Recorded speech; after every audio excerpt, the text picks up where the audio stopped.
जय जगन्नाथ सांग मैंने मु अविनाश आपण स्वागत कर मिस्टर अविनाश ब्लॉग चैनल को।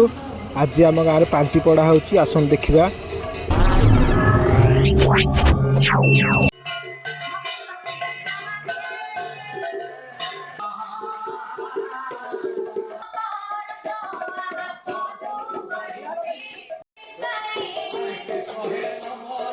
पति जोगेश्वर माधव कंसारी धनुजात बंहरी जगत प्राणधीप केशव गोपीनाथ गजेन्द्र मक्षण करं कुर्वन्तु ते मंगलम्।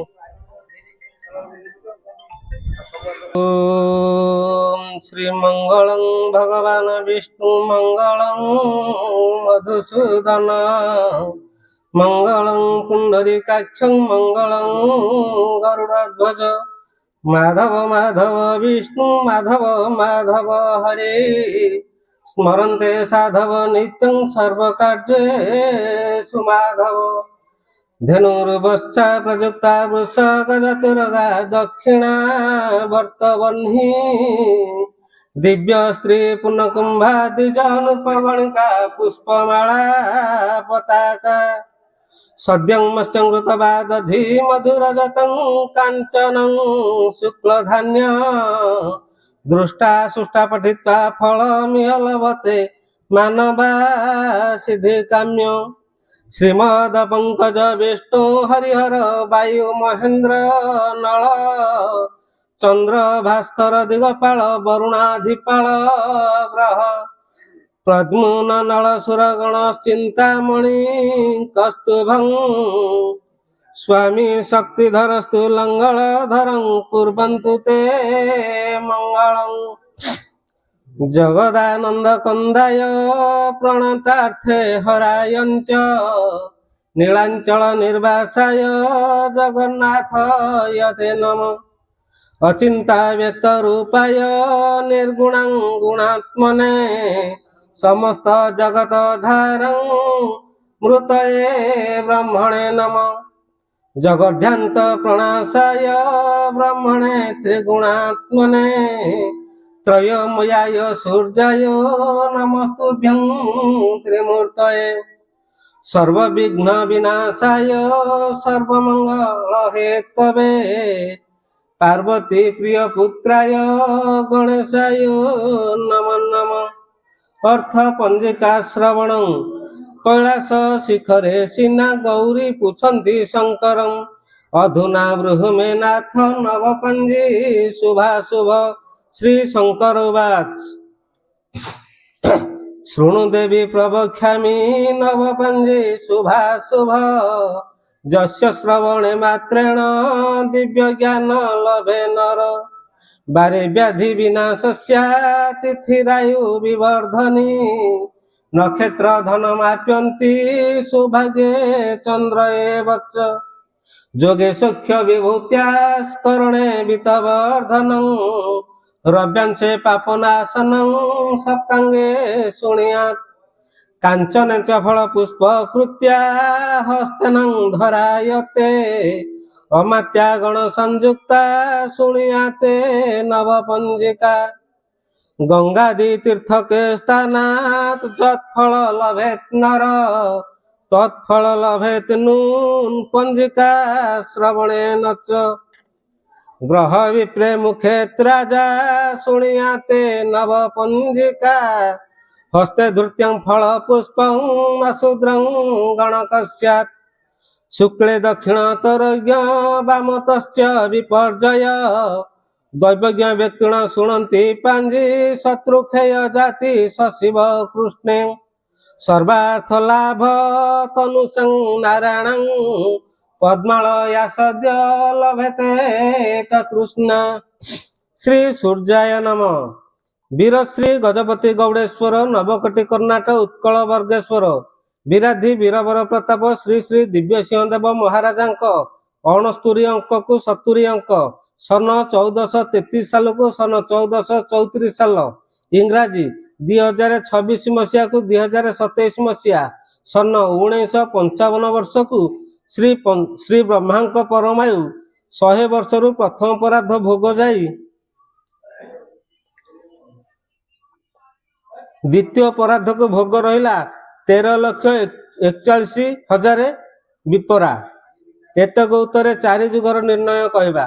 ସତ୍ୟ ଯୁଗାର୍ଧ 17,28,000 ବର୍ଷର ମଧ୍ୟ ବୈଶାଖ ଶୁକ୍ଳପକ୍ଷ ତୃତୀୟା ଆଦିତ୍ୟ ବାସରେ ବା ରବିବାରରେ ସତ୍ୟ ଯୁଗର ଉତ୍ପତ୍ତି। ତତ୍ର ଅବତାରେ ମତ୍ସ୍ୟ କୁର୍ମ ବରାହ ନୃସିଂହ ପୂର୍ଣ୍ଣ ପାପନାସ୍ତି 1ବିଂଶତି ହସ୍ତ ପରମିତ ସୁବର୍ଣ୍ଣ ନିମିତ୍ତ ଭୋଜନ ପାତ୍ର ଅସ୍ଥିଗତ ପ୍ରାଣ ସତ୍ୟଯୁଗସ ରାଜା ନାମ ବଳି ବେଣୁ ମାନ୍ଧାତା ପୁରୁରବା ଧୁନ୍ଦୁମାର କୀର୍ତ୍ତିବୀଜ ମାନବଧ 1,00,000 ବର୍ଷ ପରମାୟୁ ସତ୍ୟଯୁଗ ସମାପ୍ତ।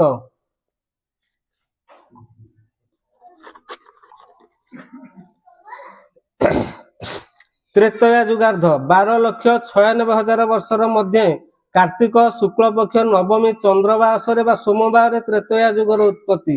ତତ୍ର ଅବତାରେ ବାମନ ପରଶୁରାମ ଶ୍ରୀରାମ ମାନବଦେହ 10,000 ବର୍ଷ ପରମାୟୁ ରୌପ୍ୟ ନିର୍ମିତ ଭୋଜନ ପାତ୍ର ତସ୍ୟ ଯୁଗସ ରାଜା ନାମ ଅନୁଧେୟ ସାଗର ଅଂଶୁମାନ ଦିଲ୍ଲୀପ ଭଗୀରଥ ହରିଶ୍ଚନ୍ଦ୍ର ରଘୁ ଅଜ ଦଶରଥ ଶ୍ରୀରାମ ଓ ଲବକୁଶ। ଏତେ ଚକ୍ରେ ବର୍ଣ୍ଣନା ତ୍ରେତୟା ଯୁଗ ସମାପ୍ତ। ଦ୍ୱାପର ଯୁଗାର୍ଧ 8,64,000 ବର୍ଷର ମଧ୍ୟ ଆଶ୍ବିନ କୃଷ୍ଣପକ୍ଷ ବୃହସ୍ପତି ବାସରେ ବା ଗୁରୁବାରରେ ଦ୍ୱାପର ଯୁଗର ଉତ୍ପତ୍ତି।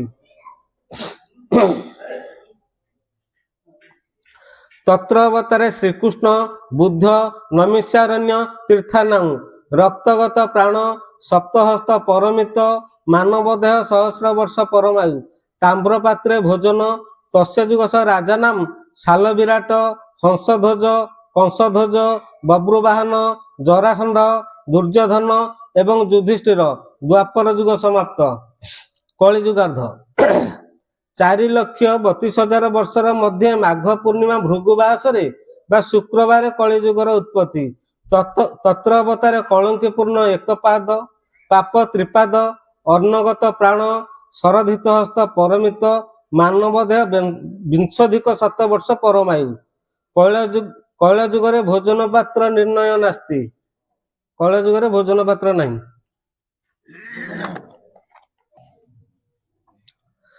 କୈଳ ଯୁଗର ରାଜା ନାମ ଯୁଧିଷ୍ଠିର ଭୋଜଶେଖର ବିକ୍ରମାଦିତ୍ୟ ବିକ୍ରମାସେନ ଲଡୁକେସେନ ବଙ୍ଗାଳସେନ ନେପାଳ ଭୂପାଳ। ଏତ ଚକ୍ର ବର୍ଣ୍ଣନା କଳି ଶେଷାର୍ଧ 6,16,877 ବର୍ଷ।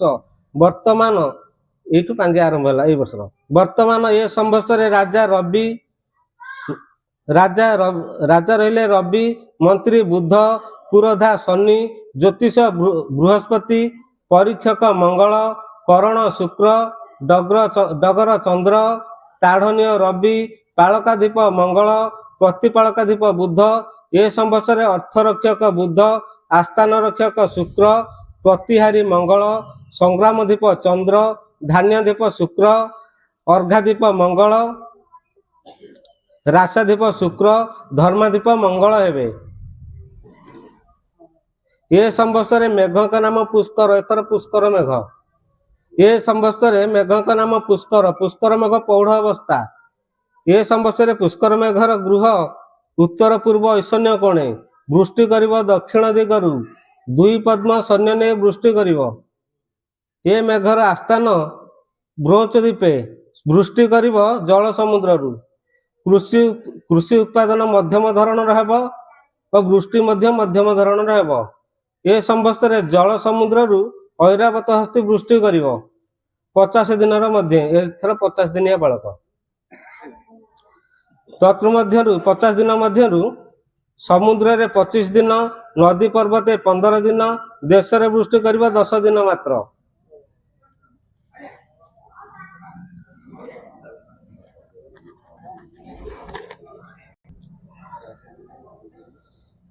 ପୁଷ୍କର ମେଘରେ ଶୁକ୍ଳ ଧାନ୍ୟ ନାରିକେଳ ଆମ୍ବ ଜମ୍ବୁ ଫଳ ବହୁତ ହେବ। ଫୁଲ ମଲ୍ଲି ମହୁଲ ମାଳତୀ କେତକୀ ନୀଳୋତ୍ପଳା ପଳାଶ କନିଆରୀ ଜୁଇ ପ୍ରଭୃତି ଫୁଲ ବହୁତ ପ୍ରସ୍ଫୁଟିତ ହେବ। ଭାକୁର ରୋହି କୁରାଣ୍ଡି କେରାଣ୍ଡି ଗଡ଼ିଶା ଫଳି ଚିଙ୍ଗୁଡ଼ି ମତ୍ସ୍ୟମାନେ ବହୁତ ଜନ୍ମ ଲାଭ କରିବେ। ଏ ସମ୍ବତ୍ସରେ ଦେଶର ଶସ୍ୟ ଆୟ 6 ବିଶ୍ୱ 8 ଘଣ୍ଟା ମାତ୍ର। ଆଢକ ପ୍ରମାଣ ବର୍ଷ ଆରମ୍ଭରୁ ବର୍ଷ ଶେଷ ପର୍ଯ୍ୟନ୍ତ ସୁବର୍ଣ୍ଣ ଅଡ଼ା ବ୍ରାହ୍ମଣୀ ହସ୍ତେ ରହିବ। ଏଥର ଜଣକ ହସ୍ତରେ ଅଡ଼ା ରହିଲା। ବ୍ରାହ୍ମଣୀ ହସ୍ତରେ ଅଡ଼ା ରହିଲେ ମହାଦୁର୍ଭିକ୍ଷ ଏବଂ ସବୁ ଦ୍ରବ୍ୟର ମୂଲ୍ୟ ବୃଦ୍ଧି ହେବ।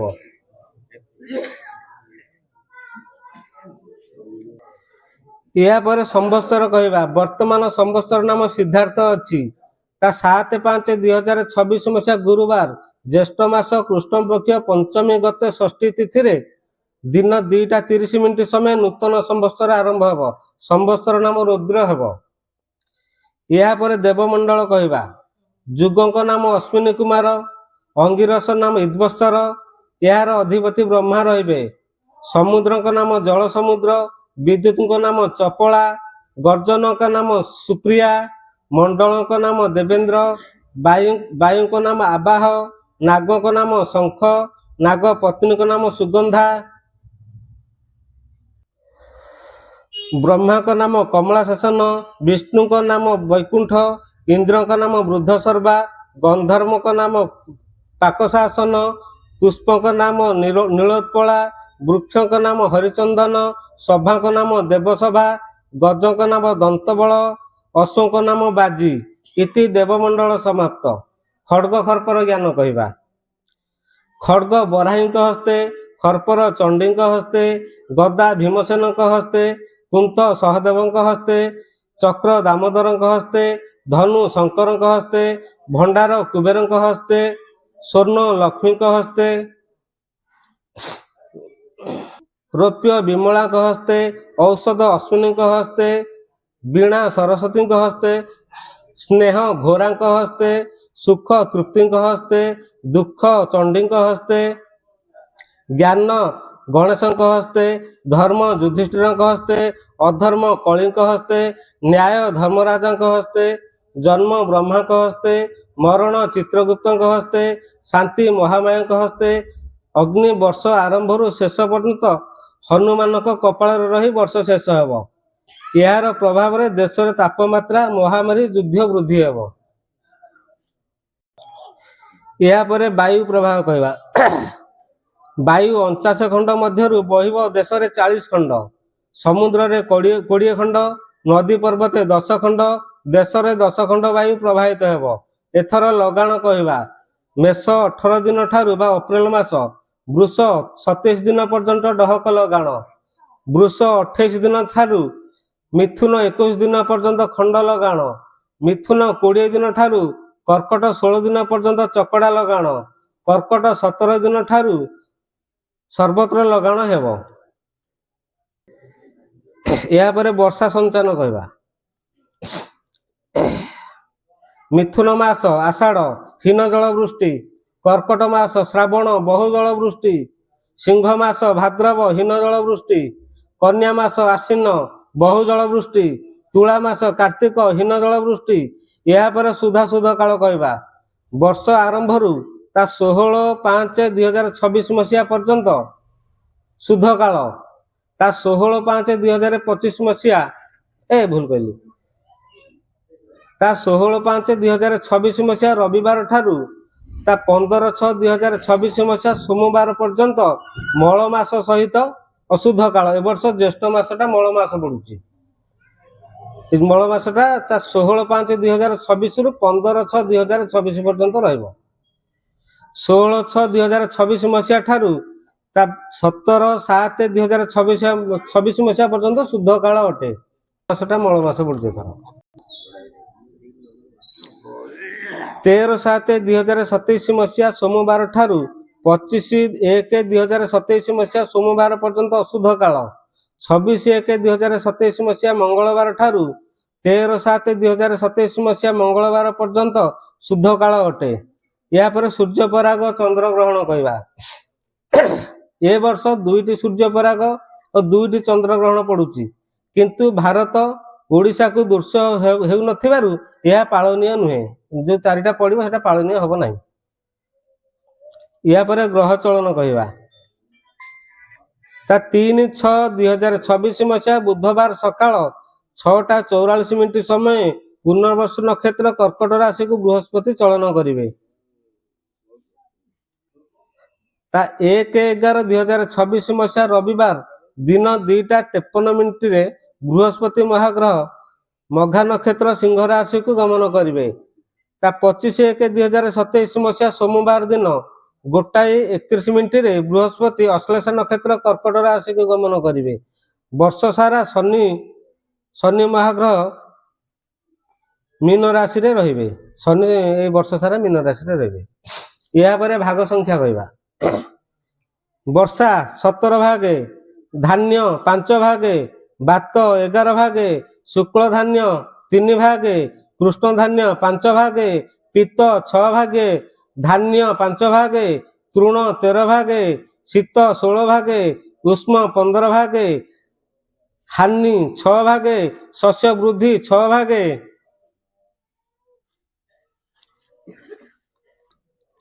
ଆଚାର 11 ଭାଗେ, ଦୁରାଚାର 15 ଭାଗେ, ମରଣ 11 ଭାଗେ, ଜନ୍ମ 13 ଭାଗେ, ଦେଶ ଉପଦ୍ରବ୍ୟ 13 ଭାଗେ, ଦେଶ ସ୍ୱାସ୍ଥ୍ୟ 9 ଭାଗେ, ଚୌର ଭୟ 7 ଭାଗେ 2 ପା, ଚୌର ନାଶ 5 ଭାଗେ 2 ପା, ଅଗ୍ନି ଭୟ 1 ଭାଗେ 2 ପା, ଅଗ୍ନି ନାଶ 7 ଭାଗେ, ପାପ 5 ଭାଗେ 2 ପା, ପୁଣ୍ୟ 5 ଭାଗେ 2 ପା, ମତ୍ସ୍ୟ 11 ଭାଗେ, ମାଛି 11 ଭାଗେ, ମଶା 18 ଭାଗେ, ମୂଷିକ 9 ଭାଗେ, ପିମ୍ପୁଡ଼ି 10 ଭାଗେ, ହରସ 8 ଭାଗେ, ବିରସ 12 ଭାଗେ, ଘଡ଼ଘଡ଼ି 12 ଭାଗେ, ଚଢ଼ଚଢ଼ି 12 ଭାଗେ, ନାନାଦି ଜୀବଜନ୍ତୁ 105 ଭାଗର ମଧ୍ୟରେ ରହିବେ। ଏହାପରେ ବିଭାଗର କହିବା। ମେଷ ମାସ ବୈଶାଖ ମାସର 8 ଦିନ, 12 ଦିନ, 13 ଦିନ, 14 ଦିନ, 20 ଦିନ, 23 ଦିନ, 24 ଦିନ, 25 ଦିନ, 26 ଦିନ, 27 ଦିନ। ମିଥୁନ ମାସ ଜ୍ୟେଷ୍ଠ ଶୁକ୍ଳପକ୍ଷ, ଜ୍ୟେଷ୍ଠଟା ମଳ ମାସ ପଳଉଛି, ଶୁକ୍ଳପକ୍ଷରେ ଭାଗ ଅଛି। ମିଥୁନ ଜ୍ୟେଷ୍ଠ ଶୁକ୍ଳପକ୍ଷ 5 ଦିନ, 7 ଦିନ, 10 ଦିନ, 12 ଦିନ, 13 ଦିନ, 17 ଦିନ। ମକର ମାଘ ମାସ 15 ଦିନ, 16 ଦିନ, 18 ଦିନ, 20 ଦିନ, 21 ଦିନ। କୁମ୍ଭ ମାଘ 4 ଦିନ, 12 ଦିନ, 13 ଦିନ, 14 ଦିନ, 15 ଦିନ, 16 ଦିନ, 17 ଦିନ, 19 ଦିନ, 20 ଦିନ, 21 ଦିନ ବିଭାଗର ଅଛି। ଏହାପରେ ବ୍ରତ ଉପନୟନ କହିବା। ମେଷ ମାସର 11 ଦିନ, 20 ଦିନ, 21 ଦିନ, 23 ଦିନ, 24 ଦିନ। ମିଥୁନ ମାସର 10 ଦିନ, 17 ଦିନ, 21 ଦିନ। କୁମ୍ଭ ମାସର 13 ଦିନ, ମୀନ ମାସର 10 ଦିନ, 25 ଦିନ, 28 ଦିନ, 29 ଦିନ ବ୍ରତ ଉପନୟନ ଅଛି। ଏହାପରେ ଆୟ ବ୍ୟୟ କହିବା। କୁଜି ମହଲ ଚକେ କହି ମିଥୁନ ରାଶି, କୁଜି ମହଲ ମିଥୁନ। 14 ଆୟ ବ୍ୟୟ 4। ଏ ଠାକୁରଙ୍କ ନାଁ କଣ? ରାରିରୁରେ ତାତି ତ ଚିତ୍ର ତୁଳା। ଆୟ 11 ବ୍ୟୟ 5। ଆଉ କୋଉ ଠାକୁର ଅଛନ୍ତି? ରାରିରୁ ସେ ଚିତ୍ର ତୁଳା। 11 ଆୟ ବ୍ୟୟ 5। ଗୋଷ ଶିଶୁ ଶତଭିଷା କୁମ୍ଭ। ଆୟ 8 ବ୍ୟୟ 3। ଆଉ କୋଉ ଠାକୁର ଅଛନ୍ତି? ଗୋଠିଆଣୀ ଗାଗି ଗୋଷ ଶତଭିଷା କୁମ୍ଭ। ଆୟ 8 ବ୍ୟୟ 3। ଜେଜ ଭବି ମୂଳା ଧନୁ। ଆୟ 5 ବ୍ୟୟ 5। ତ୍ରିନାଥ ସେକା ତୁଳା। ଆୟ 11 ବ୍ୟୟ 5। ଆଉ ଟୋଟାଲ କହିଦଉଛି। ଗାଗି ଶତଭିଷା କୁମ୍ଭ। ଆୟ 8 ବ୍ୟୟ 3। ନନି ନୁ ନେବେ ବିଛା। ଆୟ 2 ବ୍ୟୟ 3। ବିଶାଖା ତୁଳା ପା। ବିଶାଖା ତୁଳା। ଆୟ 11 ବ୍ୟୟ 5। ଆୟ 14 ବ୍ୟୟ 2। ବୃଷ ରାଶି। ଆୟ 8 ବ୍ୟୟ 5। ମିଥୁନ ରାଶି। ଆୟ 14 ବ୍ୟୟ 4। କର୍କଟ ରାଶି। ଆୟ 8 ବ୍ୟୟ 4। ସିଂହ ରାଶି। ଆୟ 11 ବ୍ୟୟ 2। କନ୍ୟା ରାଶି। ଆୟ 14 ବ୍ୟୟ 4। ତୁଳା ରାଶି। ଆୟ 11 ବ୍ୟୟ 5। ବିଛା ରାଶି। ଆୟ 2 ବ୍ୟୟ 3। ଧନୁ ରାଶି। ଆୟ 5 ବ୍ୟୟ 5। ମକର ରାଶି। ଆୟ 8 ବ୍ୟୟ 3। କୁମ୍ଭ ରାଶି। ଆୟ 5 ବ୍ୟୟ 3। ମୀନ ରାଶି। ଆୟ 5 ବ୍ୟୟ 5। ଯାହାର ଇଏ ଜାଣିପାରୁନାହାନ୍ତି ପଚାରନ୍ତୁ।